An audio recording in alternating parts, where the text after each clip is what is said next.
Hello and welcome to the Indian Express. This is a special broadcast. We are discussing the union budget for the next financial year, which has just been tabled. And I have with me the experts that we have in the newsroom.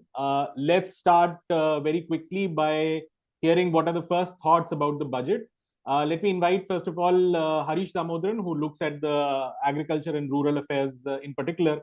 Harish, the budget started off with a lot of talk on agriculture and rural. What did you make of it? I don't think there's anything big in agriculture this time. Like many people were talking about, that probably the PM Kisan, the direct benefit transfer would be increased, etc.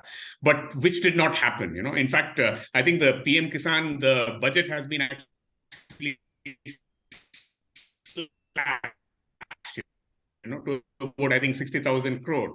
MG Narega has also been slashed from 89,400 crore to 6,000 crore. Okay, so I don't think there's the political economy message of this budget is the middle class finally matters.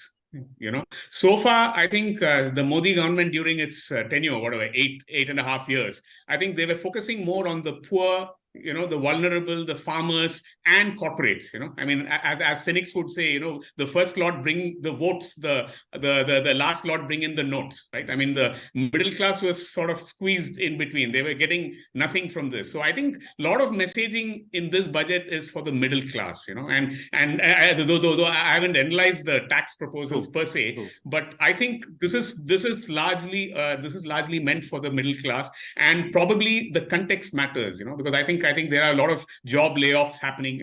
The middle class didn't have it bad in the last 2 years, even during the COVID, right? I mean, a lot of recruitments, a lot of IT jobs were being created, and whereas now we are seeing, even the big five, even the likes of Infosys, TCS, etc. They have, they've not been taking in any new. Their headcount is not expanding. Rather, it has actually fallen. Like, for example, Tech Mahindra, which announced the results. So I think in terms of messaging, there was a need, because otherwise, the middle class, the narrative sort of slips away. That's, I think, the first thing which I can think of the budget. Right. Thanks. I'll also request the viewers to ask questions. We have a whole panel of journalists who track different sections of the economy, so we'll take up those questions.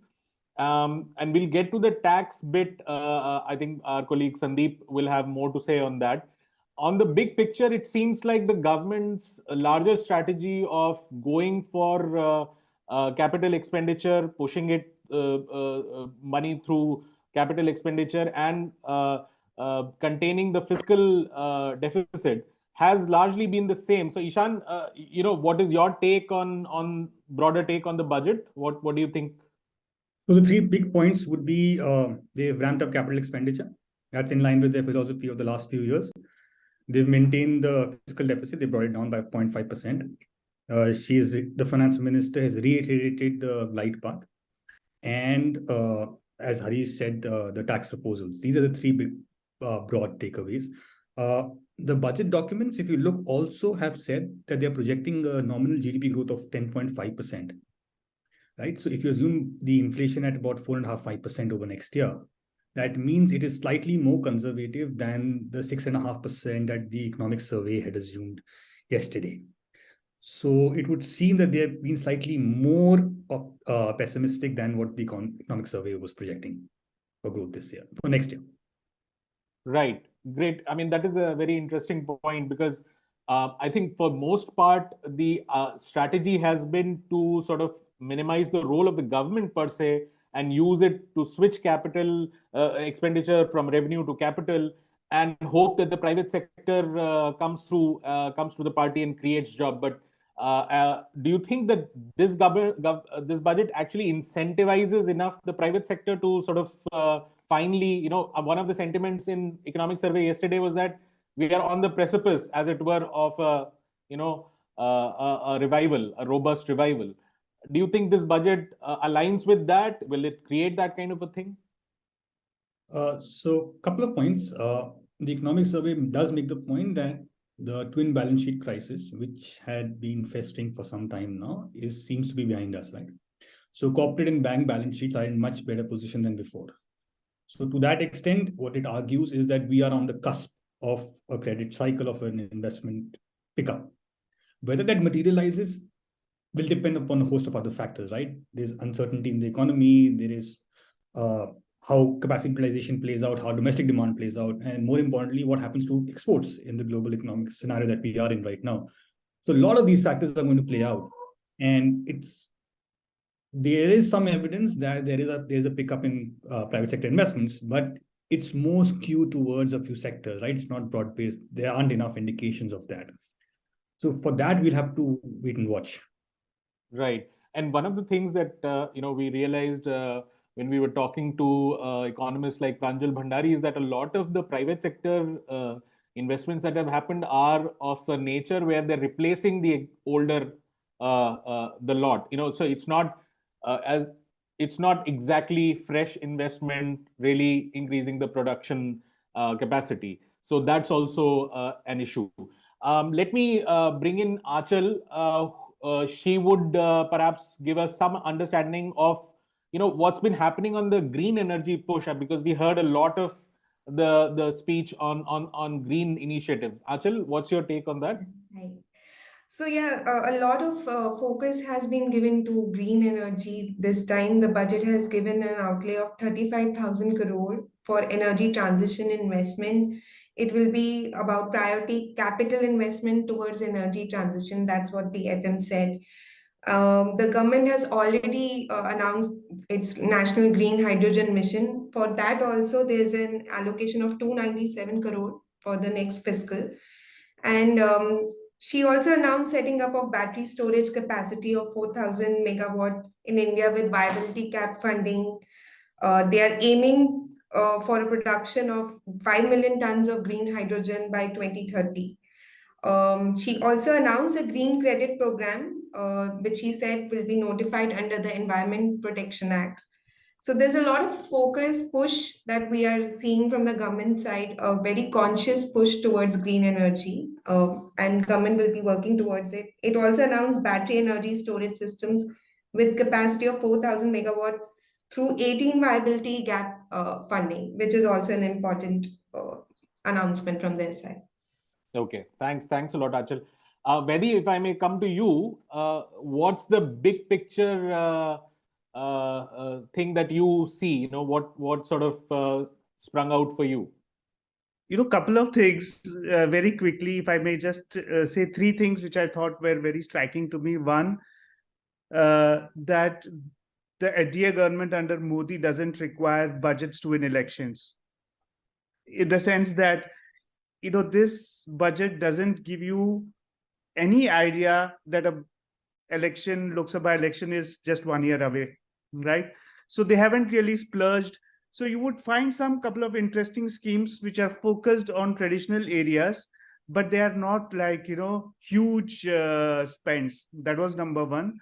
Second, I thought the economic survey which was presented by Anant Nageshwaran yesterday gave clear pointers to what the budget could be, and I'm kind of surprised that the budget does what the survey says. The survey talked about capital expenditure, continuing with it. The budget has done that. So if you just look at the 4 years growth in capital investment, I was just looking at the last 2-3 budgets. It has consistently risen from about 4.49 lakh crores 3 years back to 10 lakh crores for the next year. So there is a steady growth in capex, and the government sees that there is a need to step in when private sector is staying quiet, not really investing. The third and most important thing I thought was, at the end of the day, everybody looks like, if one looks at the markets and there's one number which is the Sensex or the Nifty, or one looks at the economy, there's one number which is the fiscal deficit. These two numbers kind of, everything passes through the drain, and then if there is one thing which comes out is the fiscal deficit and the Sensex number. So the fiscal deficit part, I think they have stuck to the target because last year's budget, everybody we all analyzed and sat and thought that the projections are very, very modest in terms of revenue. So they had the luxury, so they have maintained met the fiscal deficit target, and they have set out a glide path, which is very, very encouraging. So, 0.5 percentage point reduction in deficit gives every investor a sense that, this government is not going to splurge. So it essentially means that your borrowing costs are going to be lower. Interest rates may not be very high, despite there might be things which are happening externally which can impact interest rates, but not domestically. You're not borrowing. So it crowds in, what we technically say, crowds in private sector to invest. So it probably will encourage private sector to invest when you keep the cost lower. So those were the three things which I quickly thought were interesting to point out. Yeah, actually, I mean, and I've just wondered that whether elections don't matter, or there is a certain sense that election is already in the bag. That problem is not perhaps such a humongous challenge. There is a question from the viewers. Aanchal, perhaps you can think about this and we'll get to you. Of how can, Abhin Chakrabarti is asking, how can green tech companies take advantage or take help from this budget? Would you have any thoughts on that? Yeah, I'll get back. Okay, yeah, we'll wait. Harish, does this mean that populism is completely out, because we're still wondering about the new tax regime, and we'll come to that. Manas Srivastava has asked a question, but do you think that this? I mean, I think we've seen this in the last 3-4 budgets, that there is a certain concerted effort towards pushing for capital expenditure by the government, switching it from revenue to capital, and not necessarily going the whole hog on the populist side. So is this sort of a massive turn in your mind that this... You are mute, perhaps. I think you're mute, Harish, right now. I think they want to preserve the gunpowder towards the end. It doesn't make sense to splurge now or come out with any schemes right now. Right now, I think most important thing is to manage the middle class narrative, which I said in the beginning itself, because if you remember last time the UPA lost out, I mean, the narrative was set by the Anna movement, right? So I think this is a time which is very important, and which is why I'm saying that what I said in the beginning, that this is a middle class budget, and it doesn't cost much. I think the revenue giveaways, I think the foregone is about some 40,000 crore, whereas all these, and they've not put any big money in any new scheme or something, so they can wait till the end, whereas right now you can't, because the world is very uncertain, and tonight we have the US Fed, we don't know what is going to happen. So it doesn't make sense to, unnecessarily unnerve the bond markets and all right now. So I think macro stability is something which will definitely be appreciated by the markets, and probably, you can do it. I mean, if you remember, PM Kisan was launched, just 3 months before the last elections, December 2018. Your elections were there in March 2019. So you can always conjure up some scheme towards the end, and there is some time for it. So overall, in fact, if you see they have actually saved about 150,000 crore on just subsidy. If you look at food plus fertilizer plus petroleum, I think the savings is about almost 150,000 crore, and they have saved another 29,500 crore on MG Narega. So all this can be and all this is being used for the purposes of fiscal consolidation. And maybe last 3 months, you can, anyway, elections are a 2020 match. They're not a 5-year test or even a one-day international. So that they can do in the end. I mean, that's my feeling. I mean, I could be Ishan, we'll have Sandeep shortly joining us. But do you think this new income tax regime, which I think was introduced last year and now has been made default, what do you make of that? Is that something? So I think the push of this government has been towards simplifying and rationalizing the income tax structure. There are just too many exemptions and too many loopholes that can be taken advantage of. But what we've seen over the last year or so is that there has not been much traction for this from the taxpayers. So the excitement that the finance minister thought that individual taxpayers will receive and show towards this new scheme has not really materialized. So I'm guessing that these new proposals are aimed at sort of facilitating the shift from the old tax regime to the new tax regime. And towards the long-term objective of simplifying and rationalizing the tax structure, I think this would make more sense. Vaidi, do you think that this notion of making it the default, wasn't that a massive surprise, or was that expected? You're on mute, Vaidi. I think you're on mute. Sorry. I'm so sorry. Yeah. I thought that was the highlight of the budget, besides the continuity, which, on capex and, the deficit path. The highlight of the budget was this, about how there's a nudge for people to move to the new tax regime, saying that, any new person who will be a taxpayer will automatically be in the new tax regime. Also, I think the threshold level, increasing it to 7 lakhs, I thought that was very interesting because, it takes care of two segments of Indian demography, which one is the young new entrants to the job market, which is a very interesting segment and a growing segment and an aspirational segment. And the other segment is, retirees who are also good in numbers, large in numbers, and a growing population because of longevity, that you don't have to, pay tax up to 7 lakhs, which I thought was very, very significant. For whether there was thought behind it, I'm not sure, but, it takes care of one, aspirations of new entrants to the job market, and then the needs of the senior citizens, right? So I thought those were very interesting things. And it also gives me a sense that there was some strategic thinking, because they're saying that this surcharge would not be applicable to those earning, or will be applicable at a lower rate to those earning 5 crores. So, if you look at the India's corporate sector, the top class, or the, cream, would be those who are earning 5 crore and above. So they would move to the new tax regime because there are huge savings and it will percolate down. So whether they thought around those lines, I'm not sure, but it looks as if there is some. So there is a good nudge in this, the highlight being nudged towards asking everybody to shift to the new tax regime. Okay. We have Sandeep with us, and I think Sandeep, you have to answer the most important question. Can you make sense of the new tax regime, first of all, and also explain that this is a new tax regime as against the old one? Please explain that, and also we'll talk about the other questions that are being asked. So first look at new tax regime last year versus new tax regime going forward.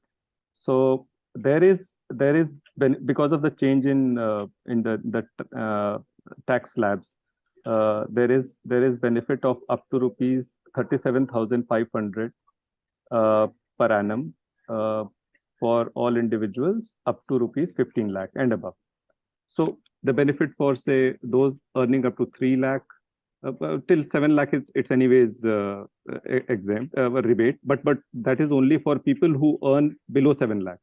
If you earn 8 lakh, then you pay taxes on at 5% on 3 lakh, 3 to 6 lakh, nil up to 3 lakh, then 3 to 6 lakh, 5%.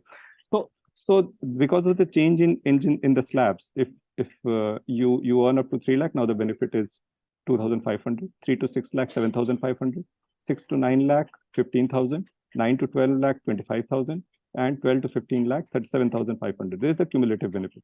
So all people who are in the new tax regime or who shift to new tax regime, this is the benefit from last. I mean the existing new tax regime to the one that will come forward. I mean what has been proposed in the budget. That's there. So now old versus new, it's a longest calculation, and yes, we'll come up with that during the day. Now the benefit that is there, the additional benefit that is there is on the individuals earning over rupees 5 crore. There is no change in surcharge in the other slabs, like from 50 lakh to a crore, the surcharge remains same at 10%, from 1 crore to 2 crore, 15%, 2 to 5 crore, 25%. And those above 5 crore salary, their surcharge has been brought down from 37% to 25%. So because of which the effective tax rate goes down from 42.7 to 39%, which is So if a person is earning 5 crore, more than 5 crore, I mean, just assuming 6 crore, 3.7% benefit on that's huge. Around that will be 18-19 lakh per annum. So, but that's a very, I think, small segment that is there. And as Vadi said, maybe the thing is to nudge from top in any institution for people to move into the new tax regime. So tell me something. This is interesting because you say we'll have a system where if you're earning up to 7, you'll get complete rebate. But if you're earning 8 lakhs, then you'll have to pay. That was there last year till existing. It was up to 5 lakh rebate. That has been increased to 7 lakh. So if you earn 6.5 lakh or 6.9 lakh, you don't have to worry about tax. There is no tax. If you earn 7.1 lakh, then so is that an incentive to hide income? I mean, somebody earning 8 lakhs would rather only see it will I think it will be say 50,000 from 7 to 7.5, because the taxation is structured in a manner that up to 6 lakh also it is only 5%. So the how much can you hide? From 7 to 7.25 is what you would want to hide. Suppose your salary is 7.2 lakh, you would say okay, keep it down to 7 lakh. So because beyond that it is just at par. I mean it's not much of a because the tax rate is only 5% up to 6 lakh. So it's not much. Yeah. Right. So that's it. Yeah. Right. There are questions on, and I'll just throw them forward and we'll decide. Then one other thing that I wanted to tell was on the premium thing. There's been a change. So if somebody pays earlier for ULIP premium up to 2.5 lakh, if you pay the annual premium. Beyond that, it was the income is taxed on that policy. Basically, if you pay a premium of over now for other schemes also policies. Earlier it was exempt. I mean, income up to whatever premium you were paying. So the government has argued that it was being misused and all that. So now, if you pay premium above rupees 5 lakh, the income will be taxed on that policy. Okay. That has so for high that is other than ULIPs. For ULIPs, the thing existed. Now for other policies, they have got this. Yeah. Okay. Thanks, Sandeep. So let me go back to Aanchal for that question on how can green tech companies benefit from the budget. But just a moment, Aanchal, let me just throw up a few more questions and we can decide who can answer. Questions are being asked about whether how the budget affects the textile industry, what happens to gold purchase and selling. Harish, Vedi, just maybe think about this if you have, but let's first hear from Aanchal. Yeah, so there's this whole push towards green energy, and like we have seen, there have been specific announcements for battery storage and hydroelectric. And both of them will help the renewable energy sector projects because this is a new sector, upcoming sector, and industry requires support. So the first initial 3-4 projects for that, if such incentives are given to the industry, that is what the industry is welcoming the announcements for. In fact, there is a push for incentives to states also, which also would be very crucial. There is a great announcement for Ladakh, which also will push the investments in this sector. So these are the kind of methods through which the companies will benefit. Okay. Now, one question Shrishti Kapoor is asking, and perhaps Sandeep can give an answer to this. Does the new tax regime have the potential to eventually make the old personal income tax regime pointless? I mean, incrementally, it seems going forward because anyways, now it has been made the default tax regime. So anybody who enters the taxation net, I mean, he has to, all the new employees, they have to get into the new tax regime. Also with the incremental benefits, I think it will make sense for people earning up to 15 lakh to enter the new tax regime. I still have to do the calculations. It will take, I mean, as I said, during the day, we'll have more clarity on that. But I think it will make a lot of sense for people earning up to 15 lakh, because on the limited savings on housing loan and all that, I think this would make more sense, because up to 7 lakh you are getting 6 lakhs you are getting taxed at only 10%. So there are benefits, I think, and overall, so the 25% has gone away this time. So it will make sense for that limit up to 15 lakh. Now we'll have to see for various income levels, say 25 lakh, 50 lakh. We'll come with the calculations during the day in some time, and we'll see for whom which one makes sense as of now. Yeah. Okay. Okay. There are questions about, several questions. One is about what does this budget do for the youth? Are there specific provisions there on gold, whether, gold prices have been high, what's happening there?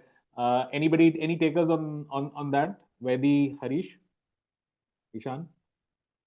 No, I haven't really looked at whether they've done anything on duties of customs duties of gold, etc. Because I haven't paid notice. Yeah, custom duties on some gold and silver items have been increased. Doors and everything have been increased, and there is also an increase in imitation jewelry, which we are seeing. Last year also there was a duty increase. So there are some custom duty changes out there. Okay. That has been clearly incrementally every year. They have been, because of the import of gold rising and the current account deficit concerns. I mean, that has been the thing over the last few years. They have been increasing the tax in just to curb gold import. That has been going on. Yeah. Yeah. Harish, any sense you have on unemployment? Harish or Ishan, either of one. Is unemployment anywhere in the focus in the budget?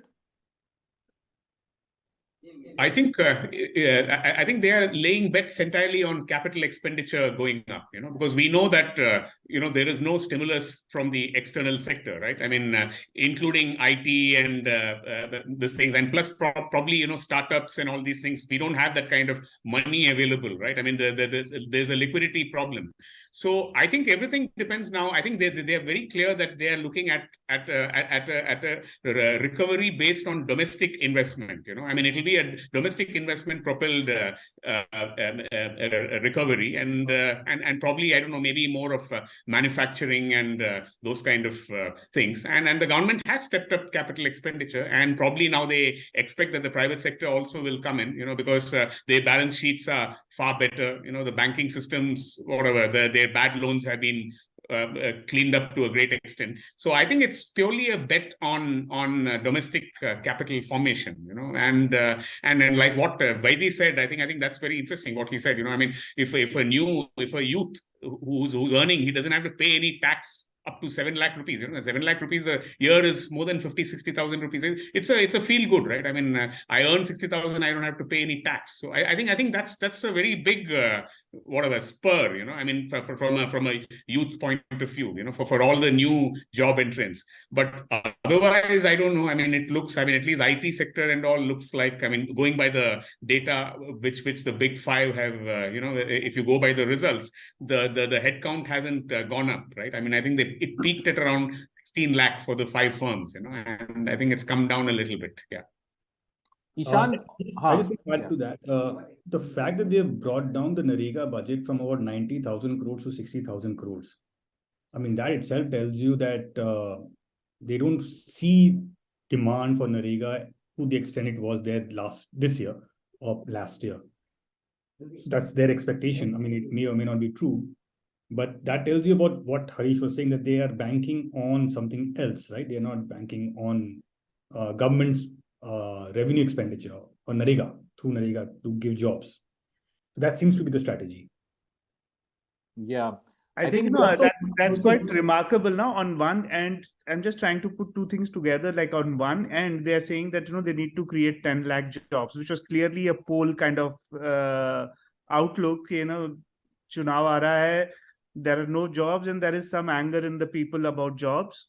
So you say, 1 million jobs in the next 16, 18 months or something like that. So on one hand, you don't really have too many jobs and government has to create jobs, which is completely different from what the Prime Minister has been saying all along before that, saying that the government cannot provide jobs, but it has to be the private sector. So he was very subtle messages from the Prime Minister in the past that, don't look at Mai Baap Sarkar as the, giver of jobs. Private sector has to come, they have to invest and create jobs. But that 1 million jobs was clearly targeted at, dousing some bit of the anger. And then this Narega thing, when I juxtapose it, it sounds very interesting that they have sharply cut it. I'm not sure 100% about, whether there is demand or there is not enough demand for that, because in some areas we have also heard of, complaints by states saying that, money is not coming in. So there have been complaints from certain states. So that is surprising. Maybe at that, possibly I can see that, people have come back to jobs from their rural areas, contact-based services because of this vaccination, saturated vaccination. There are more jobs, restaurants, hotels, etc., have opened up. So people are going back to cities to do jobs. And maybe there is not such great demand from the migrants who had come back home for jobs. So probably that could be one reason, which, the survey does talk about how contact-based services are adding to employment and, economic activity. The other thing very clearly, 2-3 things which point towards more jobs is this, capex, which Harish, very clearly said that such huge capex will trigger, investments in construction, large scale infrastructure projects, housing, where, you already very clearly are seeing that the inventory levels are coming down. So the demand for housing probably is growing, and more houses and probably will be built. So there'll be huge demand for that. So I think jobs focus comes from that largely. And then this is the new entrance and all. Actually, it's a virtuous cycle, right? I'm sounding like as if I wrote the budget or, but it is indeed a virtuous cycle when there are more entrants to the job market. And with a 7 lakh threshold beyond only which you pay taxes, there'll be more discretionary spending. So youngsters, I would imagine, are spending more rather than putting their money on buying a house and, and giving EMIs. True. No, that's very true. Also, Very because interesting. Manrega versus if we see construction labor and construction worker. I mean, if Manrega thing is coming down, if there's a push on capex and construction and housing and all that have to pick up, there will be employment there generated, a lot more employment. So maybe that could be one reason. That is what they expect, as Ishan was also saying. I mean, it has come down. So the expectation is that because of capex push, this construction and real estate, a huge maybe job creation in demand for workers basically. Yeah. Sandeep, I'll come to you for some market reaction on how the markets have sort of taken the reacted to the budget. But before that, let me just get a word in from Aanchal about the whole gold question, selling of gold. Yeah, Aanchal, what you've got? Some coming back to the gold topic, but there is a new announcement there that they have made for promotion of electronic form of gold. So the announcement is about that the transfer will not be treated as the conversion from physical to electronic form will not be treated as a transfer, and neither would attract capital gains. So at a time when people have dipped into their savings and their gold, this is one kind of probably incentive that the government is looking at when people are buying more gold. Okay. Sandeep, Yeah. when the budget started, there was a distinct dip in Nifty, and then Yeah, as soon as the infrastructure bit was talked about, it infrastructure going bit and the fiscal deficit. You have Yeah. to see exactly after the fiscal deficit numbers were announced at 5.9. It just went up back to 600. I mean that it opened today in the before the announcement. Now there is some profit booking happening. Obviously, I mean because it went up over 1,000 points, nearly 2%. So there has been profit booking, but I think the market is optimistic. See, ITC, very interesting. when the cigarette rates were announced, that there's a 16% increase in the tax, it fell sharply by 7%. Now, as market realizes that it is price inelastic, it is a commodity that is RD. So it is back. It is in the green, from down 7% to now 1.3%. So I think a market is also absorbing the news as it is, and some profit booking has happened because it went up by around 2%. So, There's one point that I would like to make. Yeah, Ishan. If you just look at the expenditure side, your total expenditure is about 45 lakh crores, right? It's up only 7.5% from last year's RE. This is when you're expecting the economy to grow at 10.5 nominal. So you're spending. So the fiscal deficit is primarily an outcome of expenditure compression. I mean, it's not even expenditure, not even growing at the rate of nominal GDP growth. Yeah. And I mean, we saw this yesterday, but the discussion on the fiscal stance was not made in the context of the global slowdown that everybody's anticipating next year. I mean, that's just a point to be made, that you've compressed spending when you expect growth to slow down. Yeah. I think this. Don't you agree that this is largely that whole minimum government or the role of government promise? I don't know. I would assume that they hope that the expenditure switching that Vaidyanathan and Harish have referred to is going to offset this through a higher multiplier. That's what I would assume that the explanation would be. But it's an interesting thing to note. Yeah. I think Sandeep had something to say on housing. Yeah, as we were talking now, see the PM Awas Yojana, the outlay has been increased by 66% to 79,000 crore. Also, if you see inventory levels, as Vedi pointed out, the absorption, it's almost absorbed. We didn't know. I mean, slowly and steadily, the 3-4 years back, the kind of inventory levels that were there, they are over now. And so real estate and housing and construction, they are going to be big going forward, and which is why this outlay 66% increase in the PMAY outlay. Yeah, and I think that would also explain the whole notion of where the employment, construction is the biggest generation for jobs of this nature. Right. So Manrega versus this. Yeah. From rural labor to urban labor. Yeah. No, but this is very interesting. Ishan, I haven't looked at the numbers, but I must look at it more carefully now. When you're saying that expenditure, there is a very nominal increase, like 7%, right? And which is almost, which is not even the growth rate which is being talked about right now. In real terms, so we are closer to the real term growth. Closer to the real growth rate that we are looking at. Then probably from what say Harish was saying earlier about whether there are savings somewhere else which they have made, like if in subsidies they have saved last year so much, and if subsidy, I am not sure about, again I have not looked at the subsidy burdens, whether they are not very high,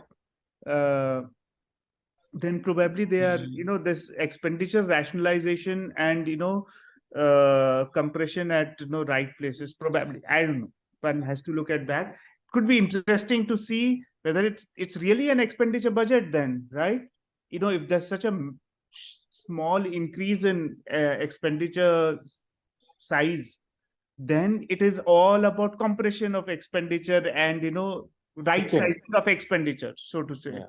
Yeah, I think the hope, to our viewers also, they must understand that when the government spends on revenue and when the government spends on capital, the multiplier effect or the benefits to the broader economy are very different, and they're starkly different. When the government spends on capital expenditure, the multiplier is 2.5, which means 100 rupees you spend on building a road or a bridge, and it gives you 250 rupees benefit to the broader economy.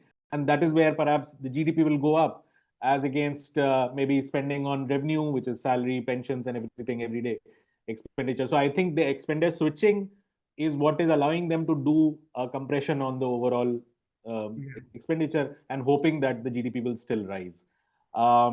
Let's just check if there are any more questions left with us. I think there was something on health and education allocation. Is that, Ishan, the numbers seem to be rather muted for health at least. What is your take? Yeah, I mean, just a broad look. It's gone up from about 7,000 crores in the revised estimates to about 88,000 crores. 89. So yeah, I mean, very marginal, marginal at one level, because looking at last year's budget allocation, the health actually, the revised estimates for health suggest that the actual expenditure on health was substantially lower than what was budgeted. Quite remarkably lower than what was budgeted. 86,606 crores was budgeted, and only 77,351 was actually spent. So on health, actually, the expenditure has been distinctly lower, and the same story holds for education. The revised estimates are significantly lower than the budget estimates. So yeah, I mean, what would explain that, Harish? Any take on that, and why health and education revised estimates are substantially lower than budget estimates? I don't know. I haven't really looked at those numbers. Health can be COVID. Education, I haven't. COVID. So health can be COVID. Over budgeted. Because Probably. And maybe there's no capacity also, it's not easy to spend, because definitely like in education, it's not easy to spend like that. And still, I think kids have just started going back to school, right? I mean, it'll take some time. Yeah. Right. Okay. I'll very quickly take like 30-second, 40-second takes overall on the budget. Start with Harish. What is your overall take? No, I think I'll come back to what I said in the beginning itself. This is basically the government is telling the private sector that, look, now the time has come. You guys invest. Okay, we have done everything from our end.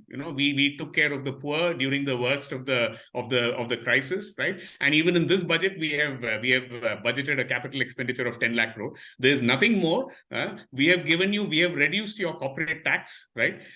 Your balance sheets are far better than what they were about 5 years back. Banks are willing to lend. So you guys now do the hard lifting. We have done the heavy lifting. We have already done, and it is entirely up to you. So and in that way, I think it's probably whatever. They're not rocked this thing, no? And by sticking to whatever some kind of a fiscal consolidation glide path, I think the markets are also assured by that, and that's very much necessary in these times. When you have global monetary tightening and those kind of things. So you can't afford any kind of a profligacy, and which overall I think it's quite sensible, and probably we'll see some action, I think, off the budget. Because we know that everything that this government has done is outside the budget. Including the corporate tax cut which we had in September 2019. Right? I mean, everything is out. Whether it is demonetization, whether the GST, everything is outside the budget, So I think picture abhi baki hai. Yeah. Right. Sandeep, what's your quick take on the budget finally? I think on this personal thing is income tax itself, I would say that it will bring a consumption push up to 15 lakh if you get 37,500 per annum, 3,500 a month, around 3,500 a month additional disposable income. That will, and also as we have been talking of this K-shaped recovery, that all the high-end products are being sold, but bottom of the pyramid, there's an issue. Now, we may see up to 7 lakh if people have to pay no tax. We may see the entry-level products, the consumption boost as well. So that could also be a big takeaway from that aspect. I mean, take a person buying a bike of rupees 50,000, the EMI is say 2,000. I mean, this can fund it. This saving can fund that. Yeah. So we may see that. Yeah. Okay. Very quick takes, Ishan, and we'll keep ready for the last. So on capital expenditure, the trend so far of last almost more than a decade has been that states have spent more than the center, right, on capital expenditure. I don't know whether with this increase that would have reversed.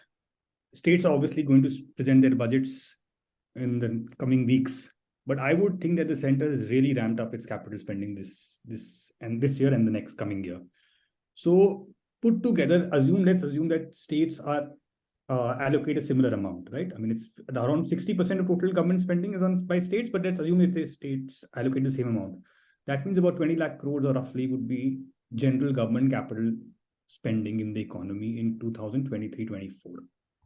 That's a very sizable number, up from almost half of it a few years ago. It's a doubling from 3-4 years, yeah.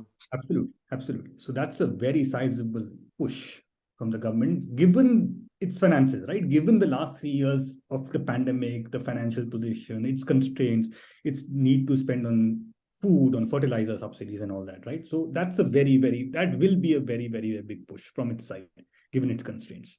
Right. Vaidi, what's your final take? I mean, no, absolutely. I think, everybody has summed it up very well. The only thing is, I think the government acknowledges that it needs to be a player in this business of growth, in the sense that it has to spend more.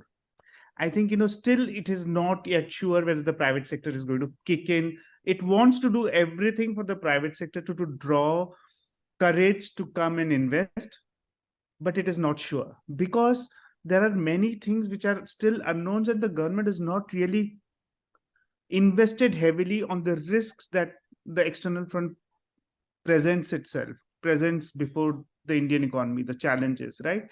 Exports are not going to grow. You don't know how the rupee will react, whether it is going to depreciate sharply. You don't still know the geopolitics, the Russia-Ukraine war.